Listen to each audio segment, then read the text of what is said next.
Ladies and gentlemen, good day, and welcome to the ICICI Prudential Life Insurance Company Limited 9M FY26 earnings conference call.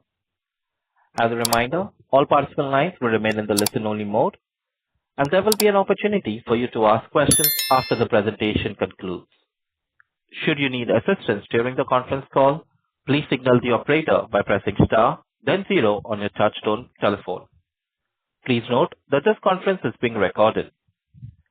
I will now hand the conference over to Mr. Anup Bagchi, MD and CEO of ICICI Prudential Life Insurance Company Limited, for opening remarks. Thank you, and over to you, sir. Thank you. Good afternoon and welcome to the results call of ICICI Prudential Life Insurance Company for the 9 months ended December 31st, 2025. I have several of my senior colleagues with me on this call. Amit Palta, Chief Product and Distribution Officer, Dhiren Salian, CFO, Jeet, Chief of Service Delivery, Manish Kumar, Chief Investment Officer, Shauvik, Appointed Actuary, and Dheeraj, Chief Investor Relations Officer. Let me start by talking about some of the key developments during the quarter. We are proud to celebrate 25 years of service to our customers, trusted by over 20 crore Indians. We have carried the responsibility and pride in protecting families and supporting them in their long-term savings goal. We extend our deepest gratitude to all our stakeholders whose trust and partnership have shaped this journey. The President of India has approved amendments to the Insurance Act through the Sabka Bima, Sabki Raksha Act 2025. This is a move towards achieving insurance for all by 2047. Raising the FDI limit from 74% to 100% is expected to attract long-term capital to the insurance sector. The Act also enhances ease of doing business, prioritizes policy holder protection, and positions India for accelerated growth and development. Now, let me talk about Q3 FY 2026 business overview. In Q3, the life insurance sector saw a surge in demand following the recent GST reforms, strong GDP growth, low inflation, and stable equity markets. Collectively, these factors have provided a conducive environment for the industry. The key highlights of our business performance are as follows. Q3 2026, the retail APE grew by 9.9% year-on-year on a base of 20.8% growth in the previous year Q3. Retail number of policies grew by 11.7% year-on-year. The recent GST reforms partly aided the strong performance of our retail protection segment. In Q3 2026, this segment registered a 40.8% year-on-year growth. Consequently, the retail sum assured witnessed robust 51.6% year-on-year growth during the quarter. Overall APE grew by 3.6% year-on-year in Q3 to FY 2026. 9-month retail and overall APE stood at similar levels to previous year. VNB for Q3 2026 stood at 6.15 billion. The 9-month 2026 VNB stood at 16.64 billion with a margin of 24.4%. Cost to premium ratio for 9-month 2026 reduced from 19.3% from previous year's ratio of 19.8%. This includes the impact of withdrawal of input tax credit. As you are aware, over the past 2 years, we have undertaken several optimization initiatives to make our cost structures leaner and better aligned to our product mix, and will continue to work on the same. Our 13-month persistency stood at 84.4%. And claim settlement ratio stood at 99.3% with an average turnaround time of 1.1 days for non-investigated individual death claims. To summarize, we are committed to deliver sustainable VNB growth through a balanced focus on business growth, profitability, and risk management. This approach ensures we remain resilient and ready to scale of emerging opportunities regardless of the ever-changing external landscape. Thank you, and I'll now hand it over to Amit to take you through the business updates. Thank you, Anup. Good afternoon, everyone. Let me start with the business overview. As mentioned by Anup, Q3 FY26 retail AP grew by 9.9%. Consequently, the 2-year retail AP CAGR for Q3 stood at 15.2%. The retail savings and protection segment both registered growth in Q3 of this financial year. Linked business also grew by 8.3% year-on-year, driven by renewed customer confidence as equity markets returned to growth after Q2. Within linked business, we continue to focus on products which are not only aimed at wealth creation but also offer goal protection, high sum assured, and comprehensive benefit for nominees. This approach helps us cater to wider needs of customers apart from wealth creation. Non-linked savings business grew by 15.2% year-on-year, primarily led by non-participating products as customers locked in guaranteed yields in the declining interest rate environment. Annuity business declined by 16.4% in Q3 on the back of 50% growth in previous year's same period. Within the annuity business, single premium continues to perform well as it offers attractive rates compared to other investment alternatives. We expect this segment to return to growth as the baseline normalizes in the coming quarters. Long-term life insurance savings product represents a steady growth opportunity, and we capitalize on this through continuous innovation and expansion of our product portfolio. Recently, we introduced 3 products designed for long-term wealth creation. ICICI Pru Wealth Forever, a legacy plan that helps build long-term corpus. ICICI Pru Smart Kid 360, a plan to secure a child's future milestones. And third, ICICI Pru Wealth Elite Pro, a ULIP offering which incentivizes customers to stay invested for long-term wealth creation. Our core focus area, the retail protection segment, continues to grow, registering 40.8% year-on-year growth. With only 13% of the addressable population currently being covered, we believe this segment offers a strong multi-decadal opportunity for growth. Group protection, which includes credit life and group term business, grew by 6.2% year-on-year. In credit life business, MFI segment has started showing signs of revival with growth in Q3. We expect the momentum to continue as industry stabilizes. Group term business has grown, and we expect this segment to continue to grow over long term as we remain focused on selecting businesses which meet our defined risk-reward expectations. Group funds business declined by 43.5% year-on-year in Q3 on a high base of 348.3% growth in the previous year. This business is typically lumpy in nature.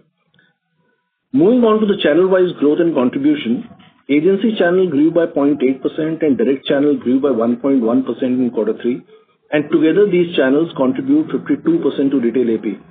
This performance is on the back of high growth delivered in previous year, where agency channel grew by 26% and direct channel grew by 23.1% in Q3 last year. Over the period, these channels, that is agency and direct, have demonstrated their ability to deliver continuous growth across various business cycles with 5-year CAGR of approximately 14% in 9-month FY26. Given the current macroeconomic environment favoring both market link and traditional products, we believe these channels are well placed to capture the growth opportunities. On bancassurance channel, we grew by 10.5% year-on-year and contributed 26.7% to AP in Q3. Partnership distribution channel grew by 51.6% year-on-year in Q3 on a base of 7.1% year-on-year growth in the previous year Q3. The channel contributed 13.5% to AP mix in Q3. Group business declined by 20.1% year-on-year in Q3 on a high base of group fund business last year. The channel contributed 16.2% to AP mix in Q3. Our distribution reach is provided on slide 23. We continue to strengthen and deepen our distribution network and have added more than 46,000 agents, 140 plus partnerships, and 3 bank tie-ups in 9-month FY26. Today, we have the strength of 2.35 lakh plus advisors, 51 bank partnerships with access to more than 24,500 bank branches, and 1,400 plus non-bank partnerships. To summarize, we will continue to offer the right product to the right customer and deliver it through the right channel. By leveraging our strong brand, continuous product innovation, and well-diversified distribution, we are confident in our ability to deliver sustainable business growth. We finished Q3 on a positive trajectory and expect the momentum to continue in Q4. I will now hand it over to Dhiren to talk to you through the financial update. Thank you, Amit. Good afternoon, everyone. Now let me take you through the financial metrics. Our VNB for Q3 FY 2026 stood at 6.15 billion.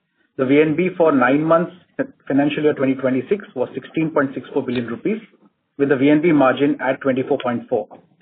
As you're aware, effective September 22nd, 2025, the input tax credit on individual business is no longer available. Despite this, we have maintained 9-month margins at levels similar to that of H1. This movement in margin is primarily due to higher retail protection mix, improvement in product level profitability through increasing sum assured multiples, longer tenure policies, and increasing ride attachment, and a favorable movement in the yield curve during quarter 3. The above movement has helped us cushion the impact of an increase in expenses due to the unavailability of input tax credit and therefore maintain healthy profitability. On the efficiency front, we continue to optimize expenses and improve productivity. As you can see, cost to premium ratio has reduced by 50 basis points to 19.3 in 9 months financial year 2026. This includes an increase in quarter 3 expenses resulting from the unavailability of input tax credit. The reduction in cost is a result of our endeavor over the past 2 years to continuously align our cost structure with that of the product mix that's demanded by the customer. Notably, the cost to premium ratio for our savings line of business has also reduced by 90 basis points to 12.7 in 9 months financial 2026. Our 13-month persistency stood at 84.4%. We have observed some challenges in specific channel and product pockets where persistency ratios are lower than the initial assumptions. To address this, corrective actions have been initiated aimed at improving these levels, and that's being monitored closely.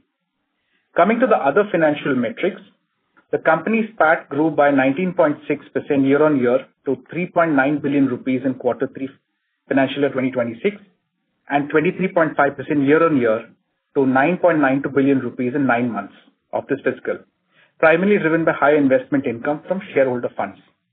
Our solvency ratio stood at 214.8% at December 31st, 2025. During the quarter, the company had called back rupees 12 billion that had been previously raised in November 2020. Subsequently, the company raised fresh subordinated debt to replace the amount called back. Our assets under management grew by 6.5% year-on-year to 3.31 trillion rupees at December 31st, 2025. Thank you, and we are now happy to take any questions that you may have. Thank you. Ladies and gentlemen, we will now begin the question and answer session. Anyone who wishes to ask a question may press star and 1 on their touchtone telephone. If you wish to remove yourself from the question queue, you may press star and 2. Participants are requested to use their handsets while asking a question.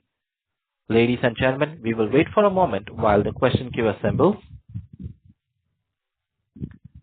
We take the first question from the line of Shreya Shivani from Nomura. Please go ahead. Yeah, hi. Thank you for the opportunity and congratulations on a good set of numbers. I have 3 questions. My first question is on the VNB margins of 3Q.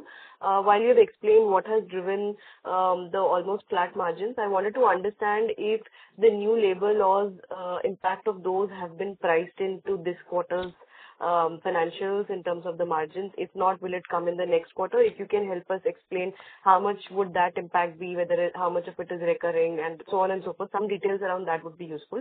My second question is on the persistency bucket. While you've spoken about the 13-month persistency, I also want to understand what's going on with the 61st month, because over the years, the persistency trend in this bucket has gone up to as high as 66% probably in the FY24 numbers, and now it is in a different trajectory. Before that, it was as low as 56-57%. So if you can help us understand the wide movement and what is causing this amount of wide movement over here.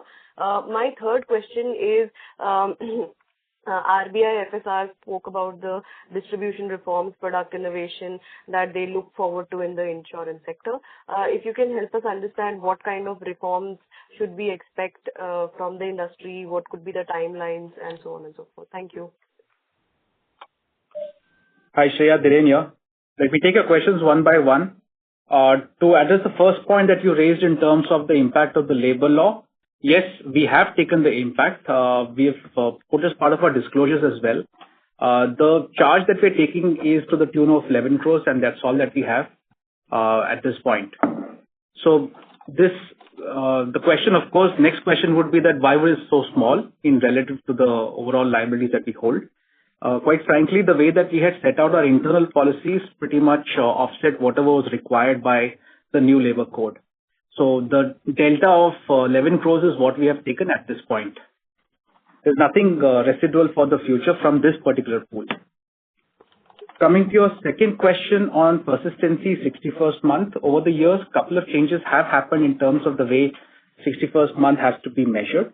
And that's also stemming from the product regulations. Unit linked does have an element where earlier they would get foreclosed at the end of 61st month. Now the new set of regulations that have happened over the actually in 2019, these require the policies to remain active and the foreclosure dates have been pushed back.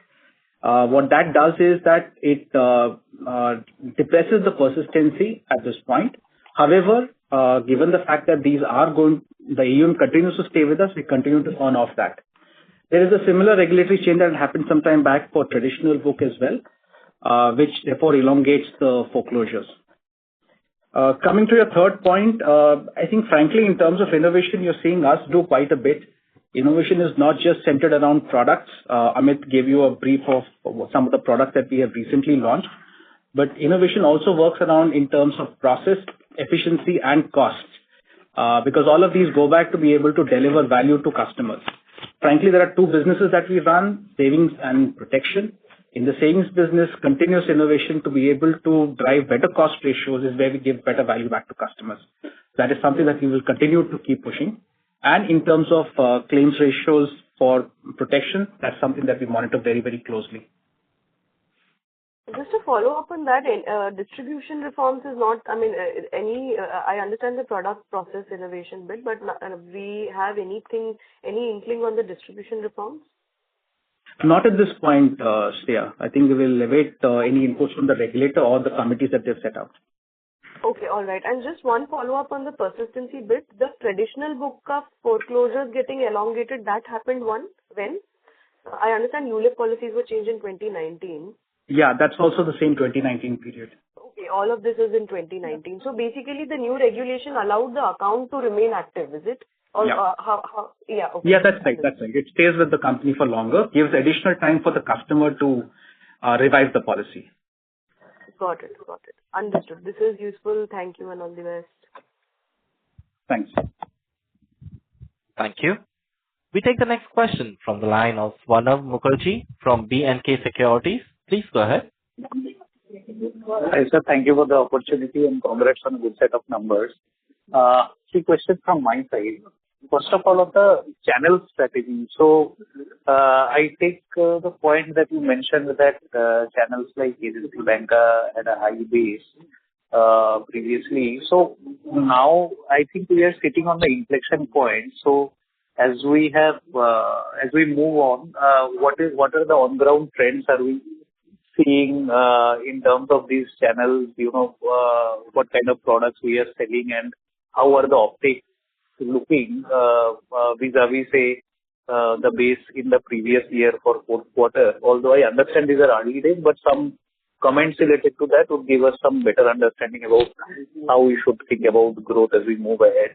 And in terms of the partnership distribution channel, just wanted to understand that what kind of products were sold through this channel, and is there any impact of any product launch, etc., that was there in this particular quarter.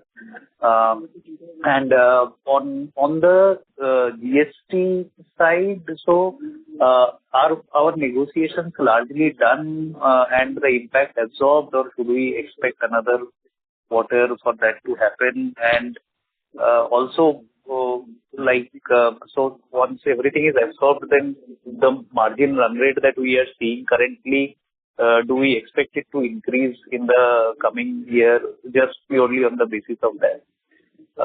And last one, I think wanted to understand that all these changes in operating parameters like, say, cost ratios or persistency, have we already baked the changes in our VNB calculation?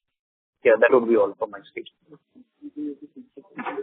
Thanks, Pranav. Let me address a couple of questions before I hand over to Amit. One is in terms of the negotiation that we have on GST with distribution. See, frankly, again, we're reiterating what we had said the last time around. We strongly believe that these reforms, they will help usher in growth. and we expect them to be value accretive for all our stakeholders, customers, distributors, as well as the company. And you've seen the increase in business that has happened in the current quarter post the reforms that had been announced. Now, everyone has benefited. Customers have seen the value of zero GST. We have seen the benefit of volumes, and distributors have also seen the benefit of these volumes come through. Now, we've got multiple types of partners. Our approach is very different with each of these partners. Given that this diversification exists, I guess closing some of these commercials may take time over the period. But we're progressively addressing each of these, and we'll work towards a win-win proposition for us as well as our distributors on this.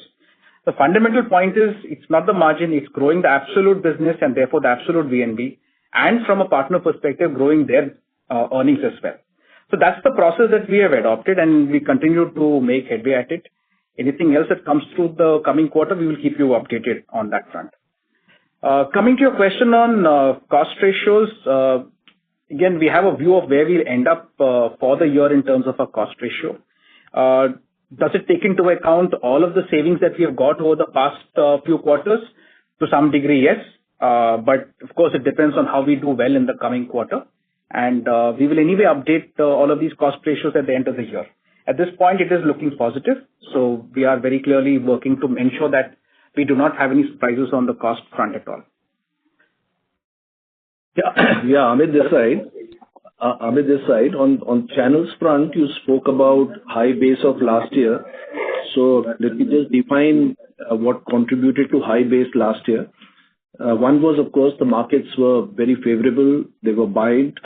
Second, we had the right products to capitalize on the positivity that existed in the market.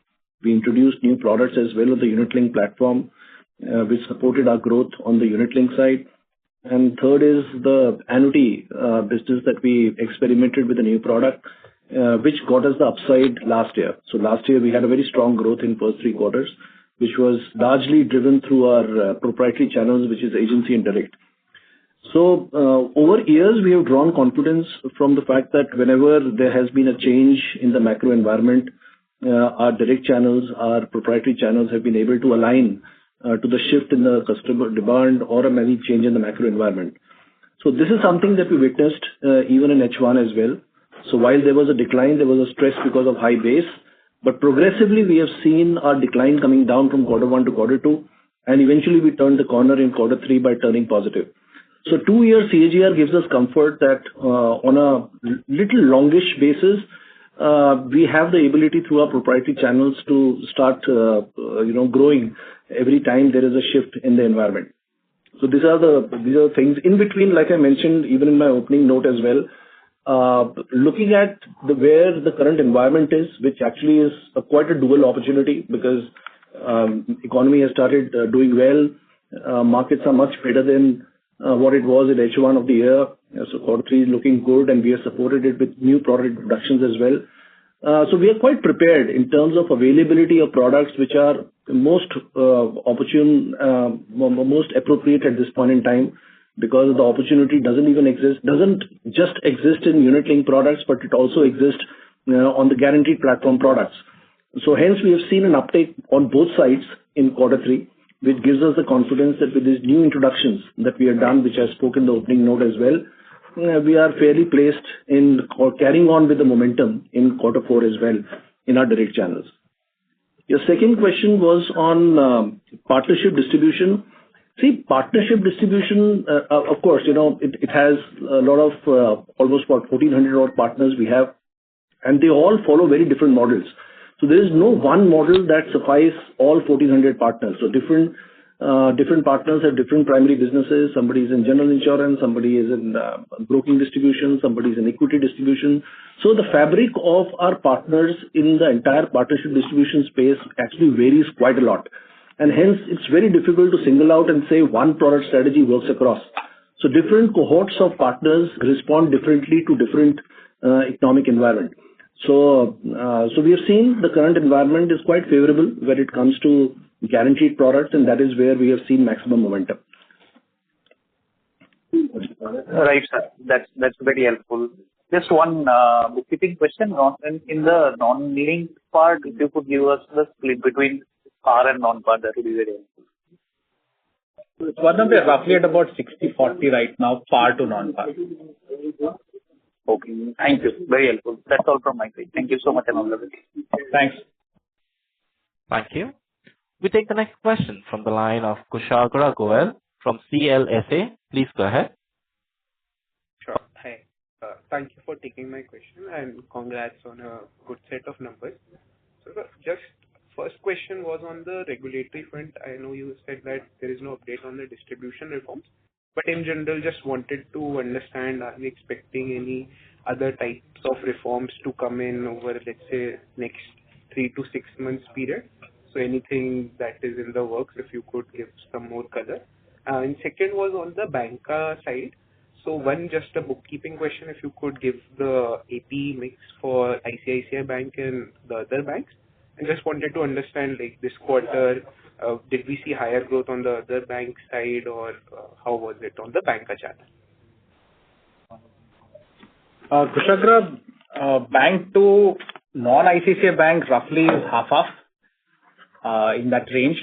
ICICI Bank is steady, as in you see the composition of the ICICI Bank business is unit-linked and protection. Protection has done very well in this quarter, as has every other channel. So they've been able to partake in the growth and do well as well. And unit-linked is depend upon how the general market environment is. So to that extent, otherwise generally broadly in the range of 120 crores is typically what they do per month. Coming to your first question in terms of distribution reform, I think I've answered that. There's nothing more that I can add at this point. That's in the public domain. So any other reforms or anything else which is in the works that can come up in the space?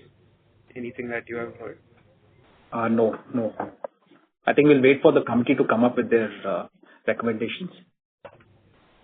Got it. Thank you. That's all. Thank you. We take the next question from the line of Madhukar from JP Morgan. Please go ahead. Hey, thank you for taking my question and congratulations on a good set of numbers.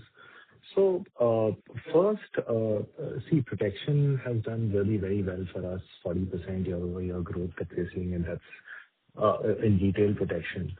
So my question is, a lot of it is driven by pent-up demand, I'm guessing, and obviously the GST reduction factor.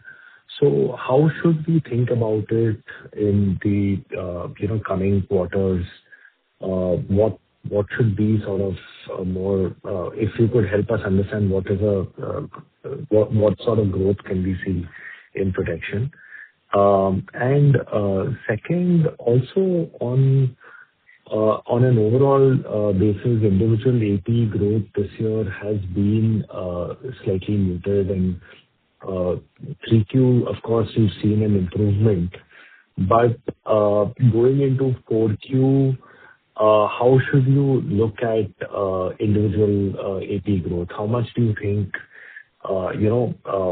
we can on an overall basis we should be sort of penciling in for AP growth over the next couple of years? Individual AP growth, yeah.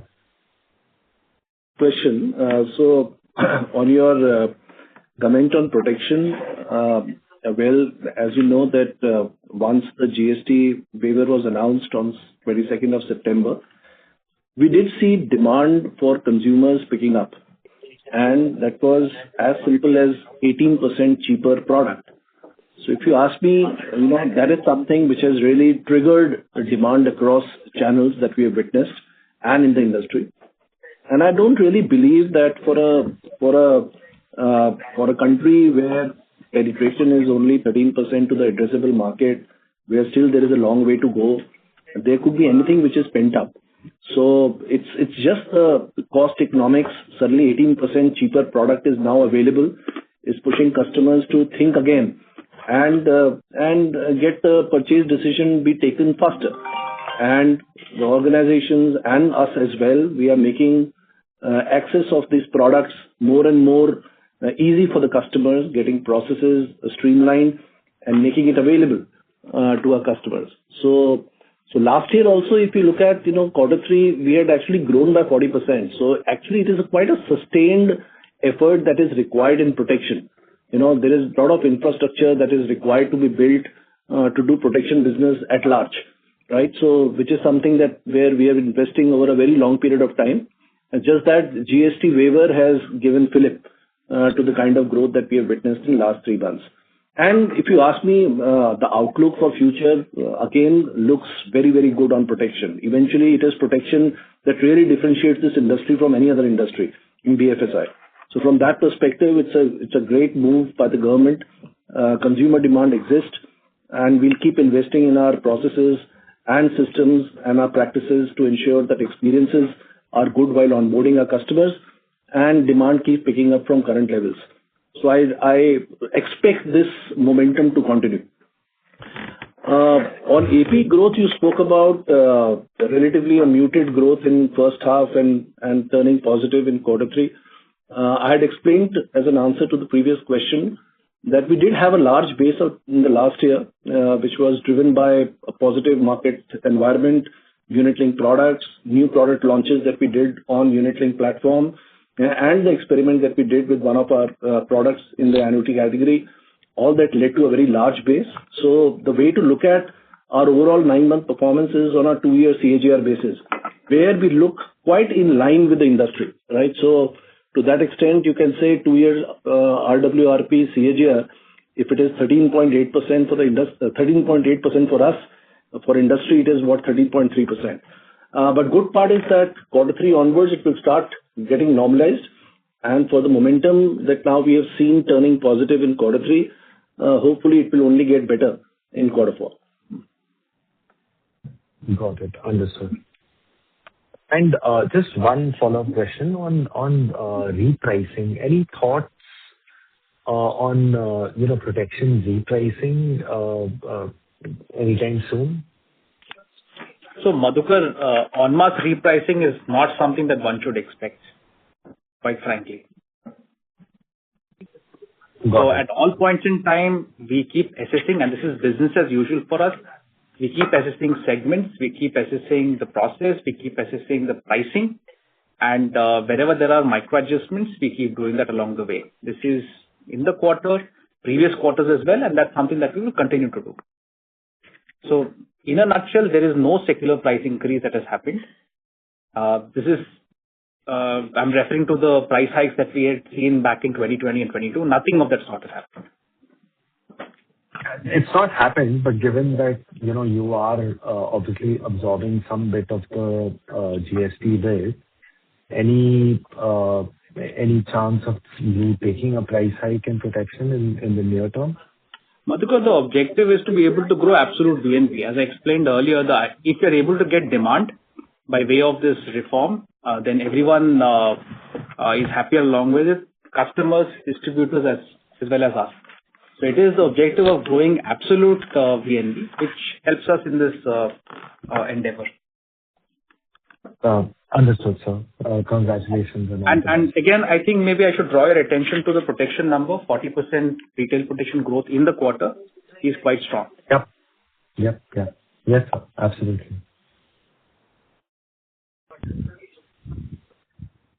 Thank you. We take the next question from the line of Umang Shah from Banyan Tree Advisors PMS. Please go ahead. Hi, sir. Thank you for taking the question. Am I audible? Yes, Umang. Go ahead, please. Yeah. Thank you. Sir, first question was, what was the rationale of transferring the pension management subsidiary to ICICI Bank? You want to complete the questions? I can take them. Okay, sure. So this was the first question. Second question was, in partnership distribution, how much revenue or how much premium would be coming from online aggregators? That was the second question. And third was, do we continue selling zero surrender products or have we discontinued them altogether? Just these three questions. Sure. In terms of the zero surrender product, it's still on our shelf, but we don't have so much of volumes at this point. Okay. In terms of partnership distribution and specifically looking at web aggregator, let me just remind you, we have a very diversified distribution. Our largest channel is ICICI Bank as a single entity, and most distribution doesn't really cross the 4-5% mark at all as a single distribution entity. So I will not call out web aggregator in specific, but you get the sense that we are extremely diversified in that sense. Coming to the question on PFM, there is a little bit of synergy that can happen with the PFM being integrated as a direct subsidiary of the bank. And this is in line with the strategy that the bank has put out. And to that extent, we were looking at the value that was done through an independent valuer. That's the value that we have transferred the PFM to the bank at. Okay.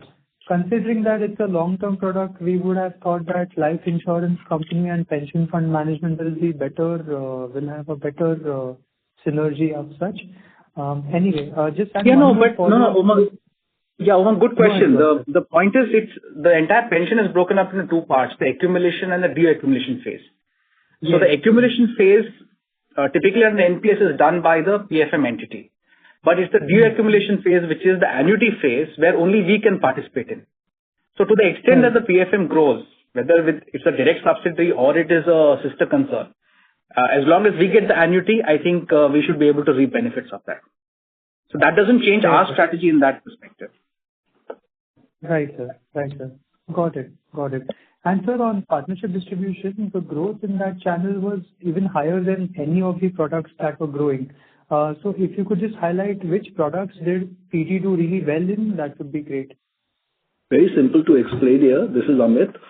See, partnership distribution, like I explained, for direct distribution, was supported by very strong growth in annuity and unit-linked business last year. Partnership distribution is not much into link business.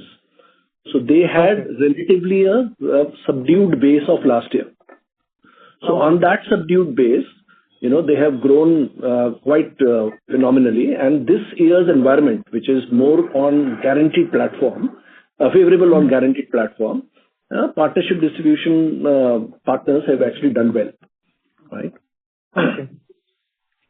Okay. Sure, sir. Thank you so much. Thanks, Umang. Thank you.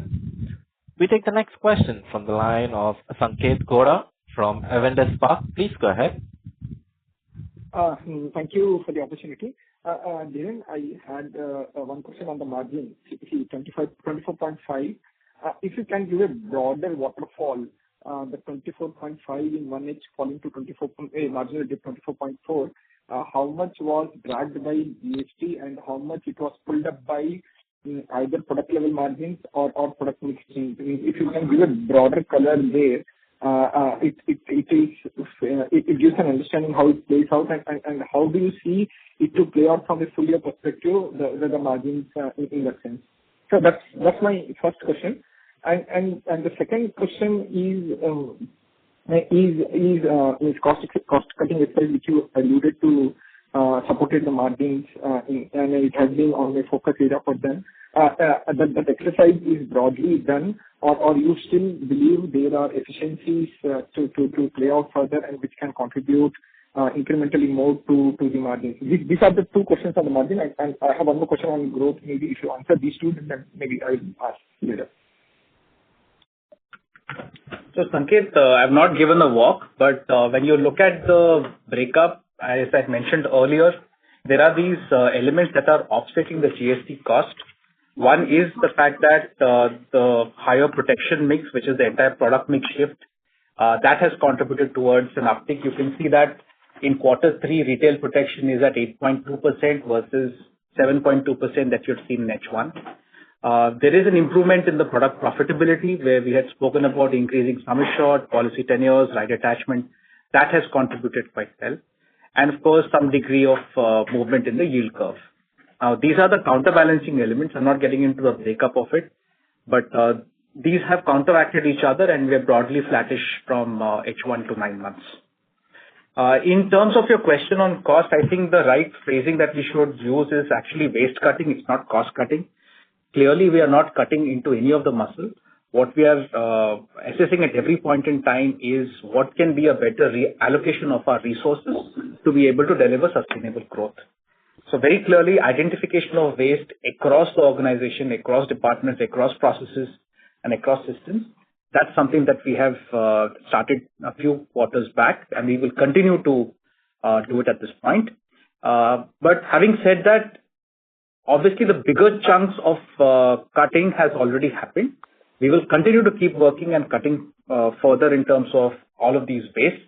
But of course, the big jumps that you had seen in terms of cost ratio drops, that may not be as large going forward.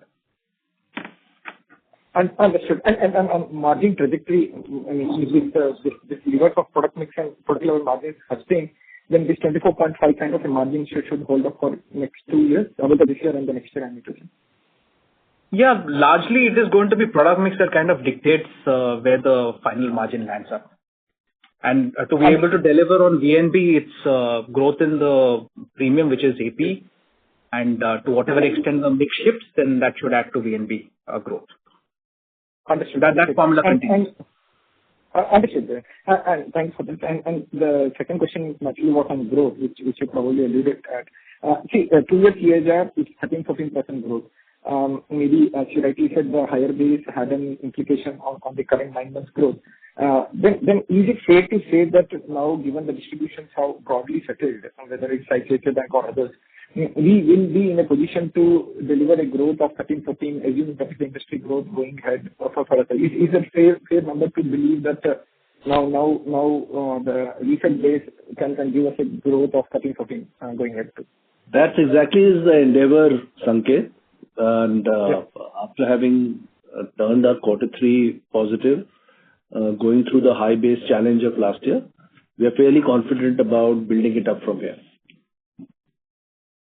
Got it. And lastly, on group protection, which was 5-6% growth in 9 months or the third quarter, if you can give a color whether it's largely credit life-led slowdown or it's combination of both credit life and retail slowdown.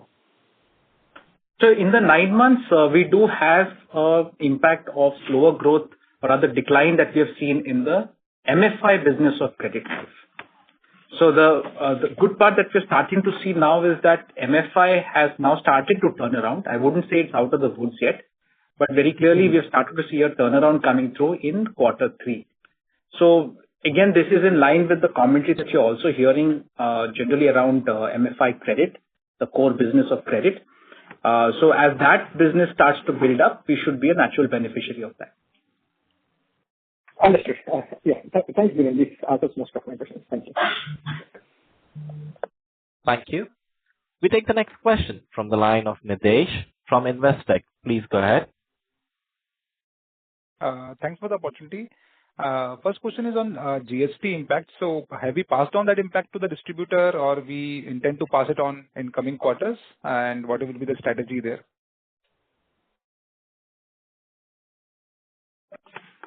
So Nidesh, I covered this earlier as well. Again, GST reforms, these should help usher in growth. They're again value accretive for all our shareholders, stakeholders, customers, distributors, company. See, post the change in reform, we have seen growth come through. That's again, to our sense, it's a demand that's been built up. That's quite positive. So you're able to add VNB. At the same time, partners' earnings are also coming through. Now, given the diversity of partnerships that we have, some of these conversations take longer to conclude. We are working towards this, and the idea is to be able to bring a win-win proposition for everyone. Sure. Secondly, so this quarter we also got benefit of yield curve being in our favor, which also helped our margins. How do you see that playing out over medium term, whether you will pass on that benefit to the customer or you will be able to retain that, because then that will have an implication on the future margins? Yeah, you're right, Nidesh. But the final changes in pricing, or if there are any changes in pricing, will be a function of how the yield curve moves, what the market dynamics are, what our distributor conversations are, as well as growth. So it will be it's a multi-factor equation. I can't simply pick up one thing that will determine whether price will move positively or negatively. And last question is on persistency. So there has been a sharp drop in 13-month persistency, which you have explained. But how do you see the trend in FY27? Should we again go back to the 88-89% persistency on 13-month basis, or this 85% is the new normal? And how do you see the impact of lower persistency in our operating variances for the full year? So you're right. We've seen some challenges in specific channel product cohorts, and we're working at this. As we fix those particular poles, we should see persistency rise. That's the endeavor. We should hit 85 and above as we go through into the later part of, or into the mid part of next year. How much more can we get through to the 87, 88? I think we'll have to wait and watch how that shapes up, how the underlying business shapes up. How we take a look at that on terms of our EV, I think we'll do the final assessment as we go through to the end of the quarter, and then we'll bring that to the market. Sure. Thanks, Dhiren. Thanks. Thank you. We take the next question from the line of Prayesh Jain from Motilal Oswal Financial Services Limited. Please go ahead. Yeah, hi. Just firstly on the growth front, while Amit, you mentioned that, we are looking at a good 2-year stagger, but if I actually look at the trends, even in FY24, it was a kind of a low base where, ICICI Bank was possibly growing at a declining, and from that base in FY25, we saw most quarters very strong growth, obviously because of product innovations and product launches that we had done. Then again, on that high base, we've seen a low growth in this fiscal so far. So it's been up and down. So do you think that we are now in a position that we can be a more consistent growth company, or from all product perspective or from a channel perspective, now that all these corrections have been done, we should be a more stable growth company? Okay, I'll take this. Amit, this side. You spoke about FY24 challenges because of decline in our primary channel and subsequently product launches and innovation. See, one big learning from last year, after having witnessed growth in first 9 months, when the demand was very strong on unit-linked products, we took a strategic call to align our cost structure to ensure that we don't create a bias, artificial bias in selecting products which gives margin. And we called out absolute VNB as an objective. But to follow that strategy, it is very important that you take those hard calls, cut the waste, relook at the structure, work on every area of cost rationalization, so that you are aligned as an organization to the demand based on the macro environment. So having done that hard work, now created products across category, not creating biases on what we believe is right for us internally, but going truly with the consumer demand, I think we are fairly well placed with our current cost structure as well as the availability of products that we have created. So if you ask me on growth perspective, we are very confident in aligning to any change in the macro environment that may happen in times to come.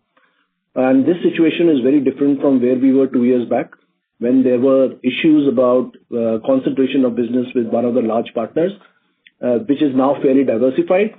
And even on products, we are fairly diversified and have availability of products to take care of any change in the environment. So from a degree of confidence, I can say now things look much better because at cost structures that we have currently, we can take care of the volatility much better. Got that. That's helpful. Dhiren, you mentioned that, the product mix in between in the non-linked part is 60-40 between par and non-par, but I think in the Q2 call you mentioned it was 50-50. So has the par share gone up?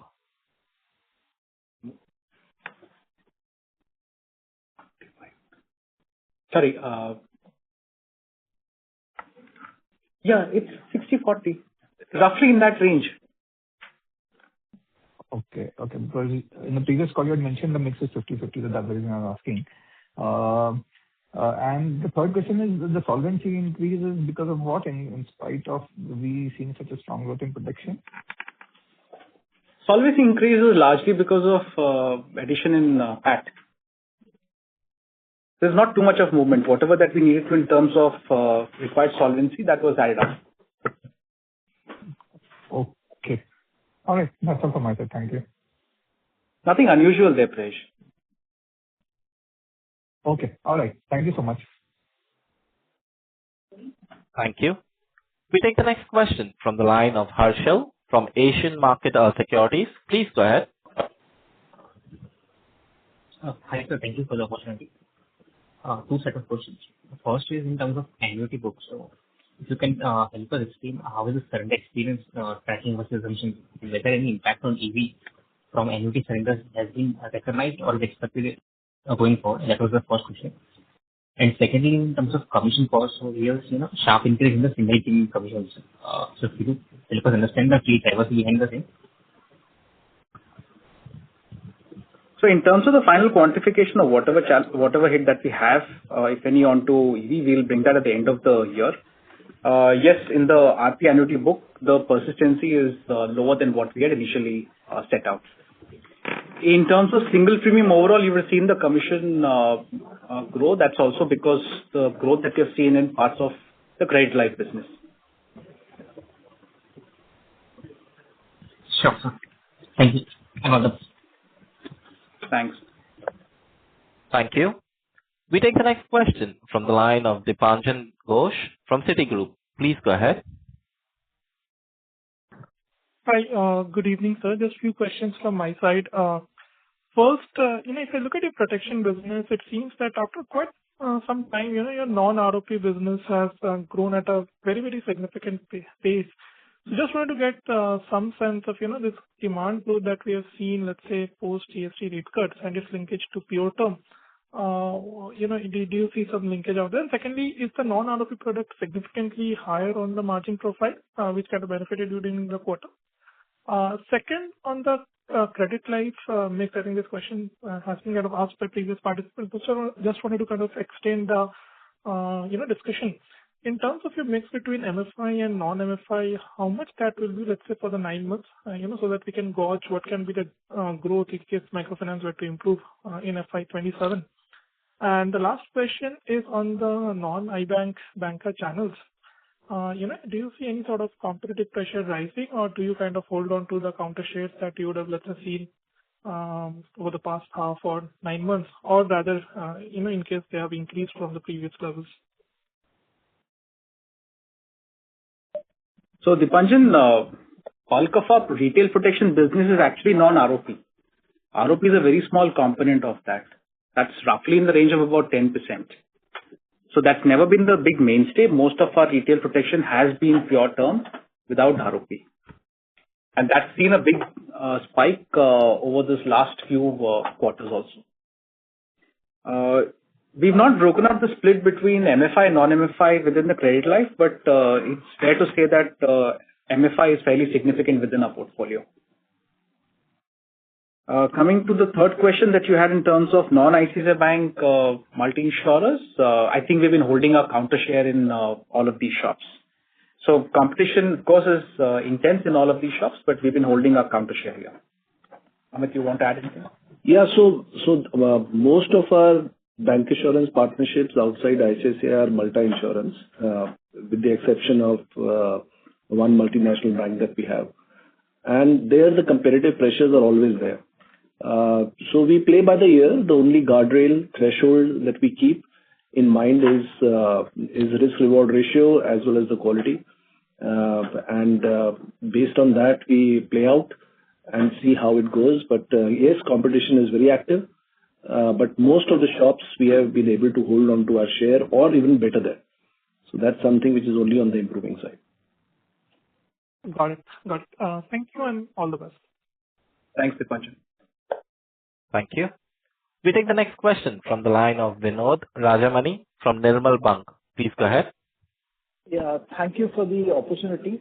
I had two questions. One is on this unit portfolio. What is the proportion of, say, these hybrid units, say the units on the similar lines of, say, protect and gain and so on, where you offer a higher sum assured? So just what the proportion of units in the entire unit portfolio is. Secondly, on riders, what is the attachment rate? Is the attachment rate on are you attaching only on, say, the new products, new sales or on the existing portfolio as well? And what kind of, what kind of attachment rates are you seeing? So these are the two questions I had. No, Vinod, we haven't called out the share of higher sum assured ULIPs, but it's safe to say that we started to pick up materially over this current fiscal. In terms of riders, these are onto new products, new sales only. A little difficult to go back to existing customers and then look at an upsell of a rider on an existing plan. So it's easier done with a new sale, primarily because the amount of premium that we are taking is quite small. So going back to existing customers using our distribution force is not as cost effective. Fair point. Just on this, a follow-up to this hybrid ULIP question, is there any, do you see any issue in terms of, say, substitution effect, in the sense that, if you're selling these high sum assured ULIPs, you could be kind of some customers who would have wanted to buy, say, a large, term policies. They might just end up finally buying hybrid ULIPs which have, higher sum assured. So is there some substitution effect that is possibly playing there? Also, is this substitution effect also playing to some extent on the non-par to kind of, on hybrid ULIPs? So the customer profile is different, but, is the agency force trying to kind of sell these hybrid ULIPs as a substitute for non-par? Is that happening? So let me answer this, Amit, this side. See, the profile of customer that we are intending to penetrate through our high sum assured ULIP are those mass affluent and affluent customers who have dual objective of wealth creation and protection. Right? So to that extent, even somebody who does purchase a pure protection doesn't stop planning for wealth creation. So to that extent, he does plan wealth creation as well. So these are typically mass affluent and affluent customers who tend to take these products. But you're right, for somebody who intends to go for a very high cover, he has a choice of going with his affordability and seeing what he can spare for pure protection and can choose a cheaper product. Right. So to that extent, I don't see this coming as a replacement for pure protection, because the affordability and what you get as premium is very, very different in these two category of products. Right? So they are not a similar premium sized product giving similar kind of cover and one giving wealth creation, other than not giving wealth creation. So it's very different from an affordability perspective by customer segments. And we have not witnessed, to be very honest, giving you a direct answer, we have not witnessed any replacement of pure protection with high sum assured ULIP. Because a pure protection plan at one level gives you 400 plus times the premium in terms of cover, whereas these products give you anywhere between 40 to 100 in terms of the coverage for the premium. So clearly different areas, different objectives that we're trying to meet with this. And despite this, you've seen a 40% growth in retail protection in Q3. Yeah. No, the only reason why I brought this up is because none of your Vinod, I do apologize to interrupt you there. Your audio is not coming in clear. Yeah. No, the only reason I brought this up is, none of your similar sized peers have launched this, this high sum assured ULIPs. So that was the reason. That's it. So that's why I was wondering if there's some substitution effect at play. Let us clarify. This product is being offered, though little differently, but mostly it is available across quite a few organizations now. We are not the only ones. Okay. Thank you. Thanks. Thank you. We take the next question from the line of Shobhit Sharma from HDFC Securities Limited. Please go ahead. Yeah, hi sir. Thanks for the opportunity. So I have a question on your growth. So how should we think about your growth on the individual business side for the next 2-3 years? Why I'm asking this question is, like, if I look at your 5 years IRNB CAGR, it's actually less than 1/3 of the CAGR of the private players. And it is now almost 2 years from the time we have rejigged our margin profile and the constant changes we have made to our product portfolio. So that's first. Secondly, onto the product strategy, if I look at, so 2 years, we have thought about no cost units. We have pushed for that. We launched annuity product with 100% return of premium on surrender. Now we have launched a new product on the ULIP side with a return of premium allocation charges, and we have slowed down on the annuity product. So just wanted to understand our thought process on that and what kind of new products should we expect in the upcoming quarters now. Yeah, thank you.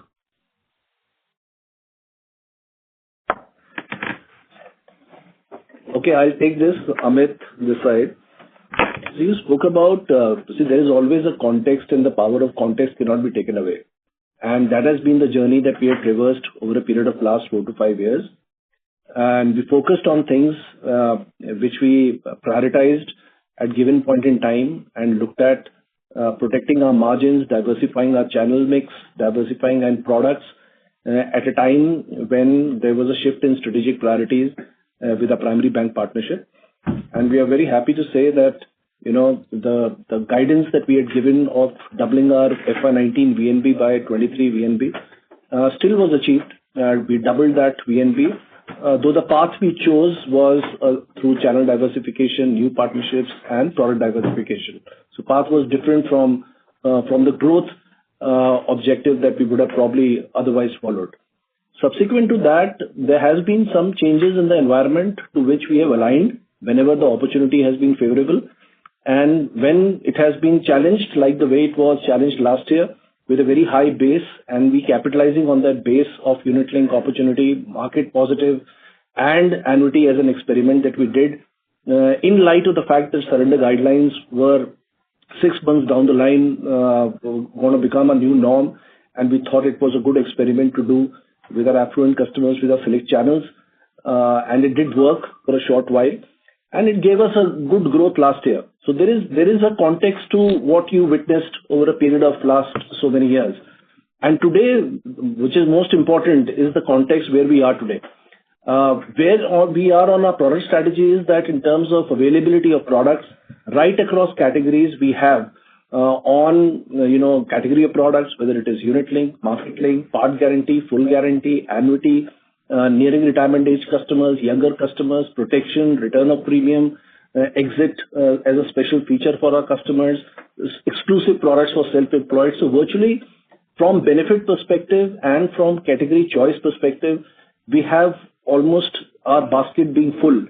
And we have already articulated that we will not follow an internal expectation on which product need to deliver how much. We have allowed customer demand to dictate what is purchased in the market.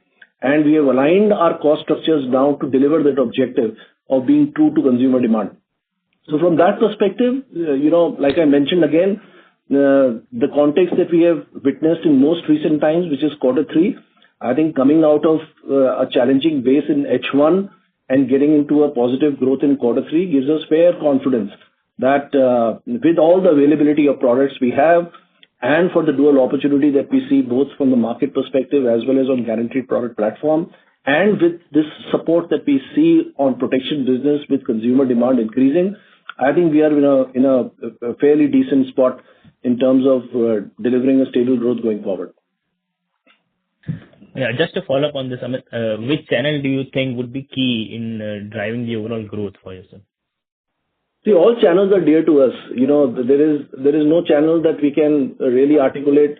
Like as Dhiren mentioned in his as an answer to a previous question, that no channel apart from ICICI delivers more than 6 to 7% of our overall portfolio. So I don't have the luxury of focusing only on one channel, right? Because apart from ICICI, almost every channel is 5 to 6% contribution to overall. So from that perspective, our effort is to look at cohorts of our distribution, which is multi-insurance, partnership distribution as one cohort, direct distribution, which is both online as well as offline as one cohort, agency as third cohort, and bank assurance, ICICI and non-ICICI bank partnerships as other cohorts. And we would like to invest in all, depending upon the strategic priorities chosen by our partners.